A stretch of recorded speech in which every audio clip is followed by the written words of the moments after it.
Hello all of you. चला, उद्याला आहे महाशिवरात्री. तुम्हा सगळ्यांना तर उपवास असणारच. चला तर आज बनवूयात महाशिवरात्रीसाठी शेंगदाण्याचे पौष्टिक असे लाडू.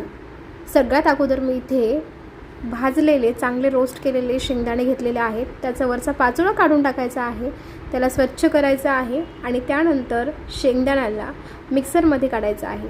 पण शेंगदाण्यासोबतच आपल्याला इथे अक्रोड, बदाम आणि काजू जसं तुमची आवड असेल तसं तुम्ही घालू शकता. आणि मोस्ट इम्पॉर्टंट म्हणजे मी इथे गूळ जितका आपण घालतो तेवढाच पेंड खजूरही घालणार आहे. पेंड खजूर घातल्याच्यानंतर त्याची टेस्ट अजूनच छान होते. सगळं बारीक करायचं आहे मिक्सरमध्ये आणि त्यानंतर त्याला मस्त हाताने एकत्र करून घ्यायचं आहे आणि तूप किंवा काहीही न घालता ह्याचा छान असा गोल गोल लाडू बनून तयार होतो. लाडू कसे वाटले ते मला कमेंटमध्ये नक्की सांगा. हे आपले लाडू तयार आहेत. चला पुन्हा भेटूयात एका छानशा व्लॉगमध्ये. तोपर्यंत स्टे हेल्दी.